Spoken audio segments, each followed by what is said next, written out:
Halo anak-anak sekalian, Bismillahirrahmanirrahim. Kita ketemu lagi di pertemuan yang ketujuh di pelajaran sejarah kebudayaan Islam. Nah, yang akan kita bahas sekarang adalah masa kemunduran Bani Umayyah di Damaskus. Nah, anak-anakku sekalian,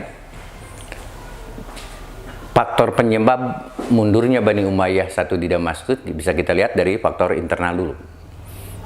Faktor internalnya yang pertama adalah Umayyah menggunakan sistem monarki. Nah, kenapa menjadi faktor penyebab? Karena kalau monarki berbeda dengan demokratis ya. Jadi demokrasi dengan monarki itu sangat-sangat jauh berbeda. Jadi kelemahan sistem monarki karena turun-temurun, jadi kalau keturunannya itu cerdas, maka pemerintahan jadi bagus.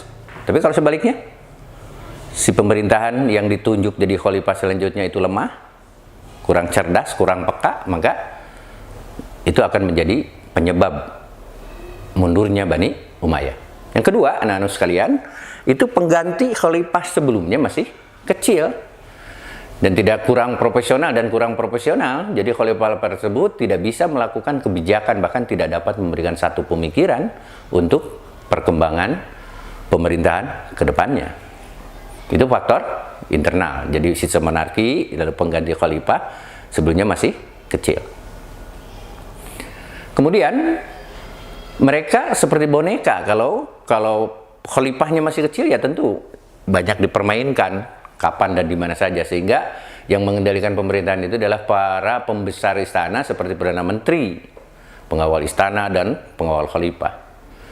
Serta yang ketiga, anak-anak sekalian, itu yang menjadi faktor penyebab mundurnya Bani Umayyah adalah perilaku amoral dari para khalifah dan pembesar khalifah Bani Umayyah, termasuk faktor internal yang ikut memberi pengaruh terhadap hancurnya Bani Umayyah. Jadi ada tiga. Yang pertama adalah sistem monarki, itu menjadi penyebab, lalu khalifahnya masih kecil, lalu perilaku amoral dari para khalifah. Oke, pintar anak-anak sekalian.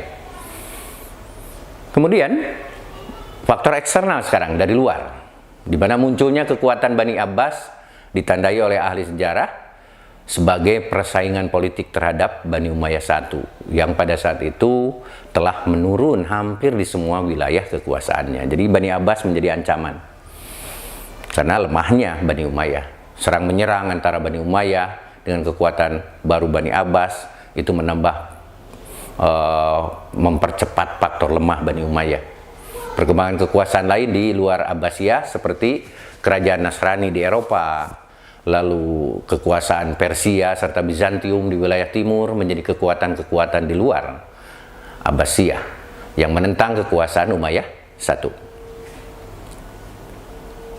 Anak-anakku, dengan demikian dapat diambil kesimpulan bahwa faktor eksternal penyebab hancurnya Bani Umayyah I adalah munculnya kekuatan Abbasiyah, Persia, dan kerajaan-kerajaan Nasrani. Jadi munculnya kekuatan-kekuatan baru tersebut sekaligus menjadi penantang bagi kekuasaan Bani Umayyah I di Andalusia.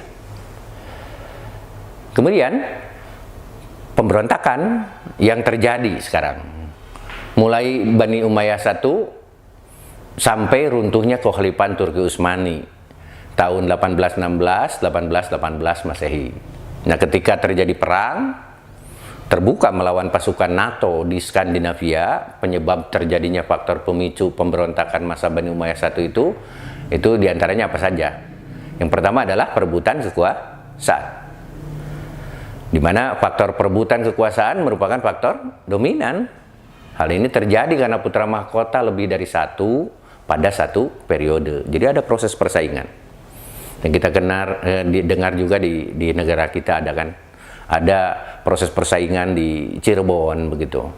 Itu karena kalau pemimpinnya lebih dari satu, maka akan muncul persaingan di antara saudara-saudaranya itu, sehingga sering terjadi perebutan siapa yang akan lebih dahulu menjadi khalifah, menggantikan posisi khalifah sebelumnya.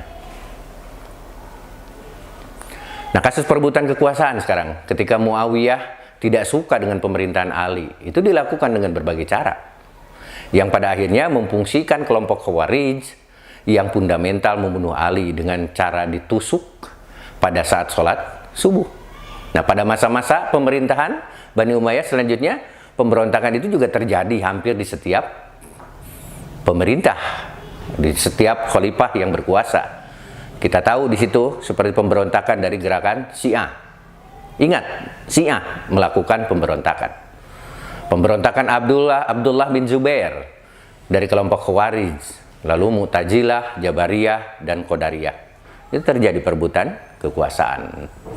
Sehingga gambaran yang selanjutnya adalah dendam, itu menjadi faktornya. Bagaimana dendam? Faktor dendam termasuk faktor yang sering terjadi memicu pemberontakan terhadap pemerintahan yang sah. Contoh dalam kasus Muawiyah dengan Ali. Jadi karena Muawiyah yakin bahwa terbunuhnya saudaranya Utsman bin Affan itu Ali ikut terlibat, makanya ia menaruh dendam terhadap Ali. Muawiyah melakukan berbagai cara untuk menurunkan Ali dari pemerintahannya. Mulai fitnah di situ muncul. Seperti dalam politik kan biasa seperti itu. Jadi mereka membuat satu pressure untuk mendapatkan kepercayaan dengan menjelek-jelekan, gitu, dengan menyalahkan. Itu nampaknya menjadi hal yang kurang bagus dalam pemahaman syariah. Tapi di politik kita, karena politik kita adalah membawa karakter politik terjajah begitu, maka ketika mendapatkan kekuasaan atau ingin mendapatkan kekuasaan, itu cenderung mereka itu menyakiti orang lain, menyalahkan orang lain, menyudutkan orang lain. Dalam tanda petik, itulah langkah-langkah yang dibuat oleh para politisi begitu ya.